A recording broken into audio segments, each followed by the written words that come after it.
شکایتوں کسی حدیث کے اندر آپ کو نہیں ملیں گے. نڑند کی وجہ سے رشتہ ٹوٹ گیا, دیور کی وجہ سے رشتہ ٹوٹ گیا, آپ کو کسی حدیث کے اندر نہیں ملے گا. تو میرے بھائی ہمارا اللہ والے بھی کیسے تھے معلوم؟ ایک اللہ والے گزرے ہیں حضرت مظہر جانے جانا رحمت اللہ علیہ. حضرت ایسے مزاج کے تھے, کیا تو بھی ذری چیز ادھر ادھر دیکھی بولے تو ایک دم مزاج, نازک مزاج تھا ان کا. ذرا ہمیں بستر پر لیٹ کر اٹھے بولے تو جھلنا ہوا تو بھی ان کو برداشت نہیں ہوتا تھا. گلاس ذرا الٹی پڑ گئی تو بھی ان کو برداشت نہیں. ایسے نازک مزاج کے تھے. لیکن ان کی بیوی ملی ایسی خطرناک ملی, گھر میں گھسے تو بس خالی لڑائی. ایک بہت بڑے اللہ والے, اس زمانے میں بادشاہ بھی حضرت کا شاگرد تھا, اس زمانے کا بادشاہ بھی حضرت کا شاگرد تھا, اور اللہ کے بڑے ولی تھے. ایک مرتبہ بیوی کی ظلم کو برداشت نہ کر کے بادشاہ کے پاس گئے اور کہا کہ ذرا آپ کی پولیس میرے گھر کے پاس بھیج ڈالو. حضرت بول کر آ گئے, پولیس سیدھا گھر کے پاس آئی. پولیس کی آہٹ کو سن کر بیوی نے کیا کیا, ہمیشہ یا تو کھانے میں نمک زیادہ ڈالتی تھی یا کھار زیادہ ڈالتی تھی. حضرت اسے خاموشی کے ساتھ کھا لیتے تھے, کچھ بھی شکایت نہیں کرتے تھے. تو اس مرتبہ حضرت کھاتے ہوئے اپنی بیوی سے کہا کہ ذرا نمک زیادہ ہو گیا نا. نہیں, ایسا پرپاٹ سے پڑ گیا. اتنی ہمت نہیں ہوتی تھی اس اللہ والے کی کہ بیوی کو کہے کہ نمک زیادہ ہو گیا تو لڑی ہو جاتی تھی. لیکن اس عورت بڑی چالاک تھی, ان کی بیوی پولیسوں کے آنے کے آہٹ کو سن لیا اور ان کے ساتھ اخلاق سے پیش آنے لگی. تو پھر حضرت کھانا کھائے اور باہر پولیس کو کہا چلے جاؤ تمہارا کام ہو گیا. تو بادشاہ نے پوچھا کہ حضرت پولیس کو کہیں کو بلائے, کہیں کو واپس بھیج ڈالے. نہیں, کوئی مسئلہ تھا. پھر بعد میں بادشاہ کو معلوم ہوا کہ ان کی بیوی بڑی خطرناک ہے, بڑا ظلم کر رہی ہے اپنے شوہر پر. تو بادشاہ نے کہا کہ حضرت 100 لڑکیاں آپ کے لیے کھڑا کر دوں گا, آپ کو جو لڑکی پسند ہو آپ اسے شادی کر لیں, اس عورت کو طلاق دے دیں. اتنی ظالمہ عورت کو رکھ کر آپ کیسے جھیل رہے ہیں؟ تو حضرت نے ایک جواب دیا, کان کھول کر سن لیں, کہ دیکھیے اس کے اندر بری عادتیں بہت زیادہ ہیں, لیکن اس کی ایک عادت مجھے ایسی پسند ہے, اس عادت کی وجہ سے میں اسے طلاق نہیں دے رہا ہوں. دوسری چیز, اگر میں اسے طلاق دے بھی دوں, کوئی دوسرا مسلمان اس سے نکاح کرے گا تو دوسرے مسلمان کو تکلیف سے بچانے کے لیے میں اسے طلاق دے رہا ہوں. یہ مزاج تھا ہمارے اللہ والوں کا. وہ کیا ایسی عادت تھی جس کو پسند تھی, جس کو حضرت پسند کرتے تھے, اس کی وجہ سے طلاق نہیں دے رہے تھے. وہ عادت تھی کہ وہ عورت بڑی با وفا ہے, اپنی عزت کی ایسی حفاظت کرنے والی. اگر میں کسی کونے میں اسے بٹھا کر 50 سال بھی اگر اس کے نظروں سے غائب ہو جاؤں تو وہ میرے حکم کے خلاف چلنے والی نہیں ہوتی. لڑتی تھی, بد مزاج تھی, با وفا تھی. تو وہ زمانے کی عورتیں با وفا ہوتی تھی, اگرچہ بد زبان ہو جاتی لیکن اپنے عزت کا کبھی سودا نہیں کرتے, بے حیائی دوسروں کے سامنے نہیں دکھاتی تھی. تو میرے بھائیو اندازہ لگاؤ کہ یہ ہوتا ہے میاں بیوی کے درمیان, کہ شوہر پر حق یہی ہے کہ اس کو کپڑا, اس کے کھانے کا انتظام, اس کے رہنے کا انتظام, اور بیوی کا حق یہ ہے کہ شوہر کی عزت کی حفاظت, اس کے مال کی حفاظت. اتنا ہی ہے, کھانا پکا کر دینا, گھروں کو صاف رکھنا, کپڑوں کا صاف رکھنا, یہ اس کی وجہ سے جو کرتی ہے نا, یہ حق کے طور پر نہیں ہے, یہ اخلاقی طور پر ہے. اس کے اوپر کوئی ظلم نہیں کر سکتا. اسی لیے میرے بھائیو آج بہت سارے گھروں کے اندر کھانا پکتا ہے, کبھی شوہر اپنی بیوی کو اگر اچھا ہے تعریف کر کو کھایا نہیں, اچھا ہے بول کر کھانے والے شوہر بہت کم ہیں. حضرت ڈاکٹر عبدالحی رحمت اللہ علیہ, حضرت کی مجلس میں بہت سارے عورتیں بھی آتی تھی اور مردیں بھی آتی تھی, عورتوں کے لیے پردے کا انتظام رہتا تھا. اب ایک مرتبہ ایک میاں بیوی حضرت کو دعوت دیے, کھانا دسترخوان پر رکھا گیا, حضرت کھائے اور تعریف کرے, ماشاءاللہ کھانا بہت اچھا ہے, بڑے مزیدار پکائے. تو ان کی بیوی پردے میں تھی, حضرت کو سلام کیا. حضرت نے فرمایا کہ بیٹی بہت اچھا کھانا بنائی آپ نے. تو یہ سنتے ہی اس کے آنکھوں میں آنسو جاری ہو گئے, رونے لگی. تو حضرت نے پوچھا کہ بیٹی کیا تو میں ایسی بات کہہ دیا ہوں جس کی وجہ سے آپ کو دل کو تکلیف پہنچی ہو؟ تو اس نے کہا کہ حضرت نہیں حضرت، تکلیف کی بات نہیں ہے، میری شادی ہو کے 40 سال ہو گئے، کبھی میرا شوہر میرے کھانے پر کبھی اس طرح کے جملے نہیں ادا کیا، میرا شوہر کبھی میری تعریف نہیں کیا، آپ سب سے پہلے آدمی ہیں جو میرے کھانے کی تعریف کر رہے ہیں۔ تو میرے بھائی یہ ہے چیزیں جو میاں بیوی میں رشتے کو آگے بڑھاتے ہیں۔ اخلاق، اپنی بیوی کے ساتھ اچھا سلوک کرو، باندیوں کا معاملہ نہ کرو۔ ساس سسر کو چاہیے کہ اپنے بہو پر زیادتی نہ کریں، اگر خدمت کرتی ہے الحمدللہ فبیہا، آپ اسے بول کر خدمت نہیں کروا سکتے، نہ نڑند کروا سکتی ہے، نہ دیور کروا سکتا ہے، بلکہ اگر وہ کرتی ہے اسے ثواب ملے گا، اگر نہیں کرتی ہے تو حق نہیں بنتا۔ اس کی وجہ سے میاں بیوی کے رشتوں کو ختم نہ کیا کرو، اس کی وجہ سے مسجدوں کے پاس آ کر جھگڑ کر ایک دوسرے کے خلاف جھوٹے تہمتیں لگا کر رشتے کو برباد نہ کرو۔ تو سمجھ میں آ گئی کی بات کہ رشتہ نکاح میں شوہر کا بیوی کے اوپر صرف 3 حق ہیں، یہ ٹھکانہ، کپڑا، روٹی، اور عورت کا شوہر کا حق یہ ہے عورت کے اوپر، عورت اپنی عزت کی حفاظت، شوہر کے مال کی حفاظت، اتنا حق ہے سو باقی سب کچھ وہ کر رہی ہے، آپ کے بچوں کا کپڑا دھونا، آپ کے بچوں کو پالنا، یہاں تک کہ اگر آپ کو بچہ پیدا ہوا عورت کہے کہ میں دودھ نہیں پلاتی، آپ دودھ پلانے والی عورت کا بھی انتظام کرنا پڑے گا۔ قرآن مجید اٹھا کر دیکھو، والوالدات یرضعن اولادهن حولین کاملین لمن اراد ان یتم الرضاعہ، اٹھا کر دیکھو قرآن مجید کے اندر۔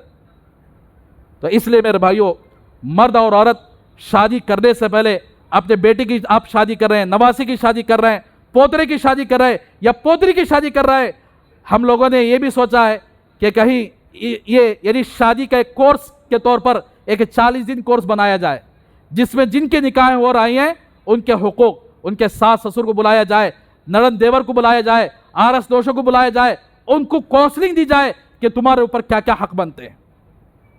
تو اس لیے میرے بھائیوں، شادیوں سے پہلے اپنے علماء سے حقوق کے سلسلے میں آپ سوال کر لیا کریں، اس لیے کہ آج ہمارے معاشرے میں ہمارے گھروں کے اندر جتنا ظلم ہو رہا ہے غیروں کے پاس اتنا ظلم نہیں ہو رہا، اتنا ظلم بچیوں پر بھی ظلم ہو رہا ہے، بچے اپنے شوہر پر، اپنے یعنی ساس سسر پر ظلم کر رہے ہیں، ظلم اتنا زیادہ عام ہو چکا ہے، ہم لوگوں نے اسے سرسری نگاہ پر یعنی کتنے طلاقیں ہو رہے ہیں، کتنے جھگڑے ہو رہے ہیں، مسجد میں کتنے آ کر ایسے کیسز آ رہے ہیں۔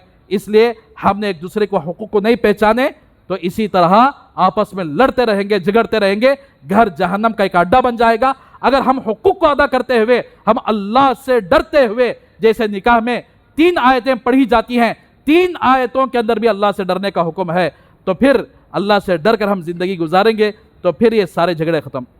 یہ باتیں سنانے کے لیے میں 6 ہفتے سے بول رہا ہوں، تو کچھ لوگ کیا کر رہے ہیں، بولا تھا کیا حضرت شادی کچھ پکڑ لے بیٹھ گئے، ایسے شکایت نہ کر رہے ہیں، کئی کو اچھا لیے رہتی انہوں، شکایت نہ کرنے والے ہضم نہیں ہوتا رہتا، جوڑے کے پیسے گھوڑے کے پیسے اچھا دبا کو لیے رہتی، ان کے سامنے جب حقیقت سنائی جاتی ہے پیٹ مروڑنے لگتا ہے، ہضم نہیں ہوتا، کبھی ادھر جا کر شکایت کرتے ہیں کیا یہ بول رہے ہیں، ایسا کرو، کیا میرے فائدے کے لیے بول رہا ہوں، کیا ہم نے علم حاصل کر کے اپنے اندر چھپانے کے لیے رکھا ہے؟ اگر ہم نے علم حاصل کر کے آپ لوگوں سے چھپایا، آپ لوگوں کے سامنے حق بیان نہیں کیا، کل قیامت کے دن اللہ تبارک و تعالی ہم لوگوں کو اوندھا منہ لے جا کر جہنم میں پھینک دیں گے۔ ہم چھپا نہیں سکتے، حقیقت کو بیان کرنا ہی پڑے گا، اللہ کے نبی کی شریعت کو بیان کرنا ہی پڑے گا، چاہے لوگ اسے راضی رہے، چاہے 100 شکایت کر لیں، اس سے ہم نہ کوئی فرق نہیں پڑتا، آپ شکایت کرتے ہی رہیں، اس سے کوئی فرق نہیں۔ میں اپنی ذات سے کوئی نہیں کہہ رہا ہوں، ہمارے دور کے حالات اور اللہ کے نبی کی زندگی، قرآن نے ہمیں کیا حق دیا ہے، قرآن کا قانون کیا ہے، یہ آپ کے سامنے بیان کر رہا ہوں۔ تو اس لیے میرے بھائیوں، جو قبول کر لیتا ہے وہ پکا مومن اور مسلمان ہوتا ہے، جو قبول نہیں کرتا چھوڑ دیتا ہے۔ الحمدللہ اس مجمع کے اندر بھی بعض ایسے لوگ بھی ہیں مجھے فون کر کے کہے کہ حضرت میں جوڑے کا پیسہ لیا ہوں، میں اپنے ساس سسر کو واپس کر رہا ہوں۔ مبارکباد ہی ہے ایسے لوگوں کے لیے، خوش نصیبی ہے ایسے لوگوں کے لیے۔ تو ایک آدمی بھی اگر عمل کر لے، 10 آدمی بھی عمل کر لے، 100 آدمی بھی عمل کر لے، کتنا بڑا فائدہ ہوگا۔ تو اس لیے میرے بھائیوں، اللہ کے واسطے یہ میں اپنی ذات کی طرف سے کسی کو چوٹ پہنچانے کے لیے نہیں بول رہا ہوں، بلکہ عام طور پر ہمارے حالات ایسے بن چکے ہیں، گھر گھر کے حالات ایسے ہو چکے ہیں، گھر گھر کی شادیاں ایسی ہو چکی ہیں۔ اللہ تبارک و تعالی ہم سب کو بدلنے کی توفیق عطا فرمائے۔ کون کون بدلیں گے بھائی؟ ہاتھ اٹھاؤ۔ اللہ سب کی اصلاح فرمائے، اللہ سب کی زندگیوں کو بدل دے، سب کے گھروں کے اندر اللہ تبارک و تعالی چین، امن، سکون کی زندگی عطا فرمائے۔ جہاں میاں بیوی لڑ رہے ہیں، جہاں اس طرح کے ظلم ہو رہے ہیں، اللہ تبارک و تعالی ان ظلم کا خاتمہ فرمائے، آپس میں ایک دوسرے کے دلوں کے اندر اللہ تبارک و تعالی محبت عطا فرمائے۔ آمین وآخر الدعوانا ان الحمد للہ رب العالمین۔